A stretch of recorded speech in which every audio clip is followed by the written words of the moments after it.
I've been given 4 minutes and 30 seconds to speak to you, so I will try my best to stick to that. Some of you know I have verbal diarrhea, so I will try and stick to that. The topic of my brief chat is, where is God now? Well, when the pandemic started, I think I was quite close to God, although I think at some points I kept him at arm's length. And then even when we had sort of significant events on the calendar, Christmas, Easter, but going back to the start of the year, when the pandemic kind of came in, God became very real to me in late March, beginning of April. When we caught COVID, David got it first, so it's his fault. And then obviously being in close proximity, I got it. And I remember going into the hall, and I remember saying to Pat, I think we need to distance ourselves from you, because obviously being in the older bracket, I think you need to just stay away. And Pat said, I think it's too late. If it's that infectious, then it is too late. So we decided against blocking Pat out. So David sat there asleep most of the time, and feeling like he'd been kicked around the room like a football. And then obviously as I deteriorated, I just lay on the sofa asleep, and some days I felt like I was having a heart attack, as well as aches and pains and a temperature and a headache from hell. I think that's the only way I can describe it. And then and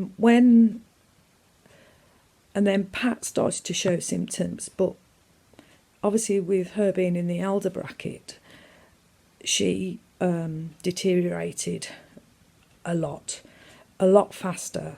But Pat was very, very stubborn, wouldn't eat, wouldn't drink, wouldn't accept any help. And all I kept saying to myself was, if there is a God, help us. And it was as if at the time no help came. Now obviously Pat went into, sort of cut a long story short, Pat went into hospital, and the real moment for me was realising, obviously we'd been in isolation for a month now, was the love and support. And I don't think I've ever experienced God through friends and family, and the church